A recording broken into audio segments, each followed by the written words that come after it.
Hi everybody, I'm just making a quick video. I've been under the weather with this respiratory virus that's going around, so I just wanted to answer a question that someone asked me about how to incorporate microdosing into your day-to-day life.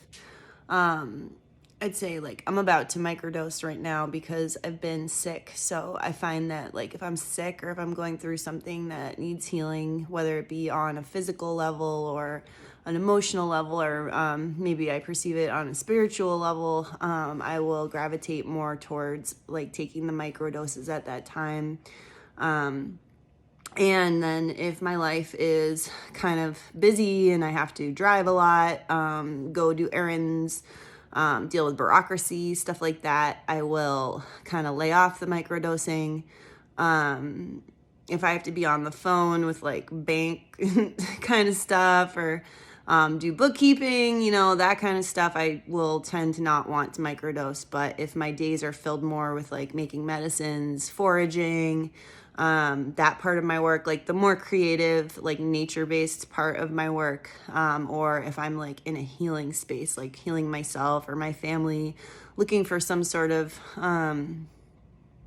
answers maybe to questions that I have about what's going on in my life, I will notice that I gravitate more towards microdosing. So some people say that they we'll do a regimen. They'll say 3 days on or 3 days off, 1 day on, or 2 days off, 1 day on, and it's this certain amount. I find that my approach to microdosing is more fluid. It's just my personality is like that. I'm not very regimented. I am I make lists and I get stuff done, but I kind of flow. If something's working, I'll flow with that. And if I get to a blockage, I'll kind of just try not to get frustrated. I'll just kind of move in a different direction. I like to flow. That's just my nature. So my way that I integrate microdosing into my life is a flow. If I start to feel ungrounded at all, I will stop microdosing and realize that it's probably time for integration. Or if I'm agitated for some reason, I probably won't really gravitate toward it. Or sometimes I will, and something good will come of it. But I really try to just stay in that flow state where if it's working for what I'm doing, then I will do it, and if not, then I won't. And there's weeks where I don't microdose at all, and there's weeks where I microdose almost every single day. So I'm not a very regimented person with it, but it is, microdosing mushrooms is definitely part of my spiritual practice, I'd say, for many years now, just to reconnect with myself and my health, and kind of it helps me be my own doctor, connect with my inner doctor, I would say, to figure out what I need, maybe what other herbs I need for healing, or what's going on that's making me sick, or what am I processing. Talking a lot about sick right now because I feel a lot of us are getting sick. I've been sick. I noticed that I'm very sensitive when I get sick. I get sick for a while. It takes a while to recover. I really need the herbs and the mushrooms. I've noticed some of the people around me kind of bounce back, but I really tend to lean on the plant medicines and the mushroom medicines when I get sick, and it helps me get through it and be able to sleep more. As far as the microdosing, when you're sick too, I think it will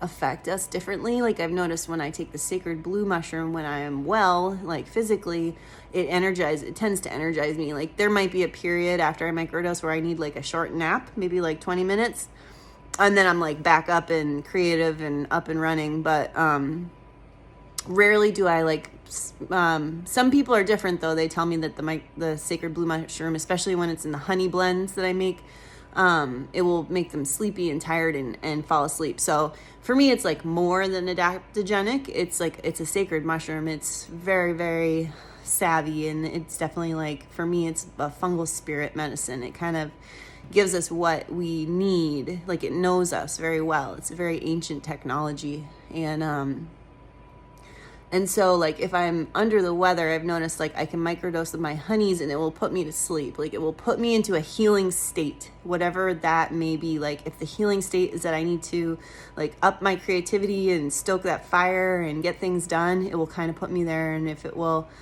benefit me more to like rest and regenerate because I'm working through something energetically or physically, which it all is energy, then it will put me in that state and allow me to like heal myself, regenerate.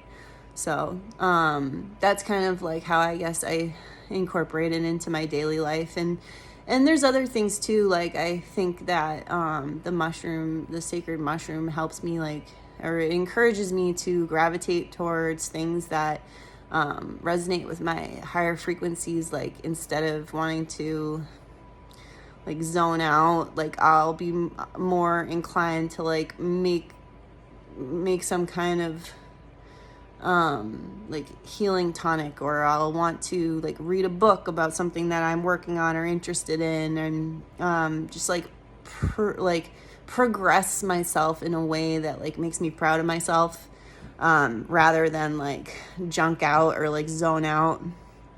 It's like made me much it's helped me come to a more self-awareness, I would say, and that makes me happy. Like when I'm like resonating with the highest parts of my being, like the higher vibrations, I really feel good, and so it is a really, really amazing tool and sacred technology that can be integrated into our lives in a functional way that make every moment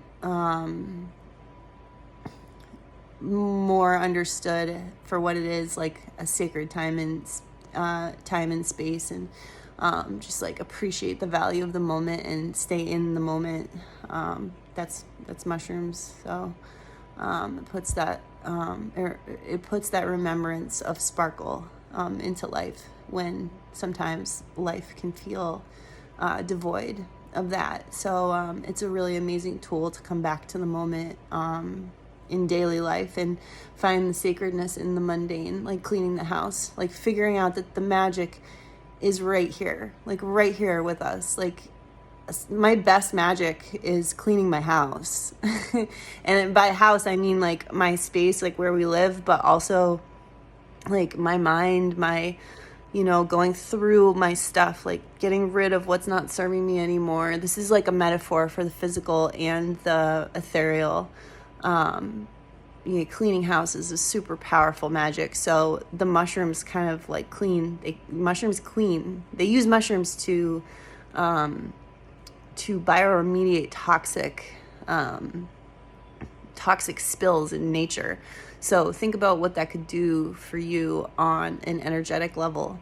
And this is why I encourage people who want to experience the sacred mushroom to be ready for it, because it does come with a level of self-responsibility required. Otherwise it can be like kind of just ungrounding, and maybe people won't be happy with it if they're not ready to like take responsibility for their own well-being. They have to be really like ready to understand that we are part of the problem and part of the solution, as a dear friend of mine likes to say.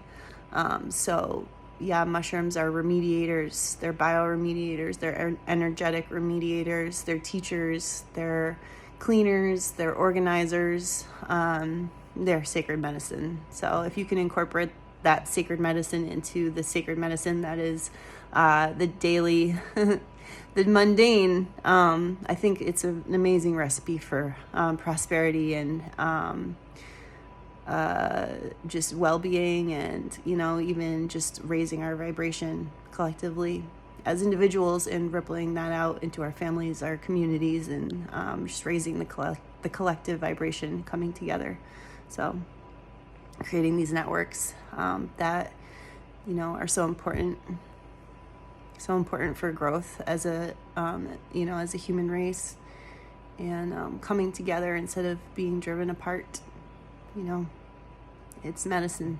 Thank you so much.